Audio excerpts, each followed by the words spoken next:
Lakini sasa hivi nielekeze waganga wakuu wa mikoa wote na Wizara ya Afya kuhakikisha maeneo haya ambayo Daktari Samia Suluhu Hassan ameshafikisha huduma kwenye maeneo yale, zile huduma zilizokuwa zinapatikana makao makuu ama kwenye mikoa sasa ziende na kwenye haya maeneo ambayo zilikuwa bado hazijafika.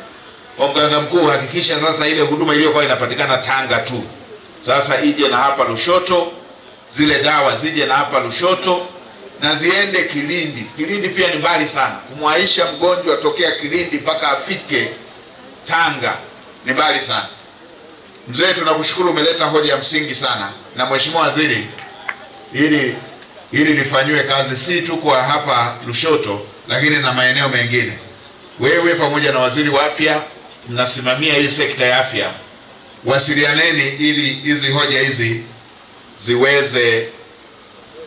hoja za aina hii ziweze kupatiwa majawabu. Kwa kipindi cha toka 21 hadi leo imefanyika kwenye jimbo hili la Lushoto.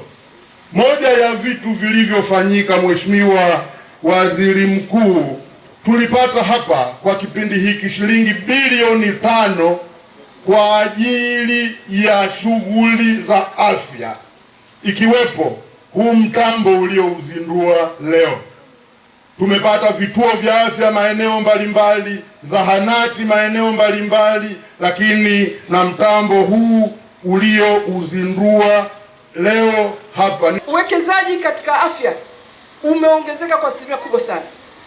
Mwaka 2021 ununuzi wa vifaa tiba tulikuwa na milioni 100. Ndani ya uongozi wa Mheshimiwa Waziri Mkuu umeongezeka kutoka milioni 100 hadi milioni 400. Makofi kwa Rais Samia Suluhu Hassan na Waziri Mkuu. Lakini wilaya hii, Mheshimiwa Waziri Mkuu, ndio wilaya katika wilaya ambazo ni wachapa kazi ni pamoja na wilaya ya Lushoto. Hapa mtu akiwa legelege goigoi, hii baridi itamkausha. Kwa hivyo wanafanya kazi kubwa sana, na ndio maana tuna mradi mmoja wa vijana ambao tukipita katika halmashauri zingine tunawaelezea mradi wa vijana wa kuzalisha miche ya parachichi. Tuliwapa milioni 3, Mheshimiwa Waziri Mkuu. Ndani ya miezi 6 vijana wametengeneza milioni 36. Kwa hivyo inawezekana kabisa vijana wakajiajiri kupitia hii mikopo ambayo Mheshimiwa Rais wetu Mama Samia Suluhu Hassan ametupatia.